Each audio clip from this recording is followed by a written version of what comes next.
Okay, I'll try and make this short, and there's lots I could say to this, but I'll try and keep it short.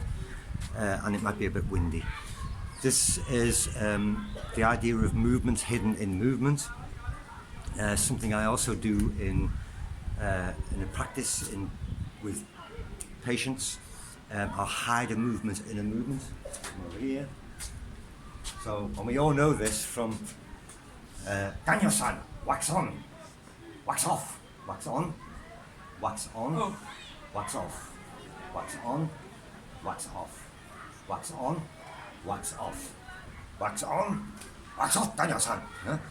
It's a karate kid, but it's ages old. People have been hiding movements in movements forever. Say. Teaching kids to shoot bows, they would hide the movements in other movements, everything. Right through to feudal Japan, where they would, when it was illegal to train in their martial art, they would hide the movements in dance. So they'd be hiding movements in kata. The thing is, you're hiding the movement in something else, and it has an intention. And the intention can be many things, but so we're working with patients, the intention is to get them to do a movement that they couldn't normally do or they think they couldn't do, and I sort of trick them by hiding the movements in the movements. I had the example of laying a beanbag on a chair and then standing on one leg. In martial arts, so if I say to her, okay, in Wing Chun you have your Manzao and your Wuzao, and you keep your fists distance from your body and you're pushing out and you're holding your stance and trying to explain it. She thinks this is some magic art that I've got to learn, so it's difficult for her to do this movement. Bam! Right? To get used to this, pushing forward from the very beginning on. You give me an attack, boom. Pushing my arms out straight away, boom. Boom, boom. And having the intention of pushing with my elbows, boom. This. Because a beginner tends to think, I have to do something extra special, that my teacher's doing because it's so cool and looks so good. But if I say to her, throw a net out, you're on the bank of a river, throw a net out, you're not allowed to move forward, you just throw it out. Boom, throw it out, boom, throw it out, boom, throw it out, boom. Now she understands the feeling that I was trying to explain, but I've hidden it in the movement. Daniel-san, wax on, wax off. Yeah, throw a net out, boom. The movement is a movement, forward and out. She knows that because she knows how to throw a net out.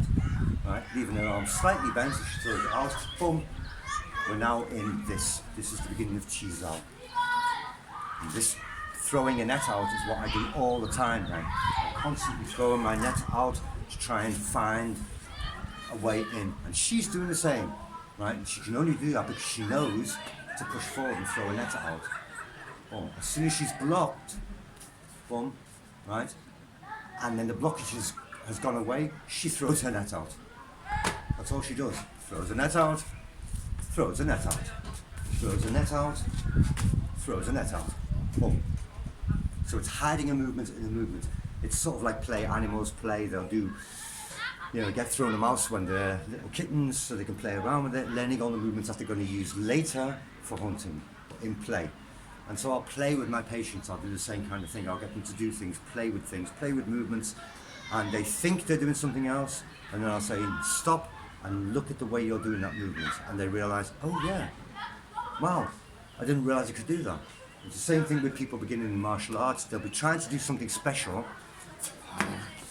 this, Sifu says I have to do this, yeah. But if I just say to them, just throw your arms out like you're throwing a net, boom, there it is, that's what you're doing. Simple as that. Hiding a movement in a movement. Beautiful.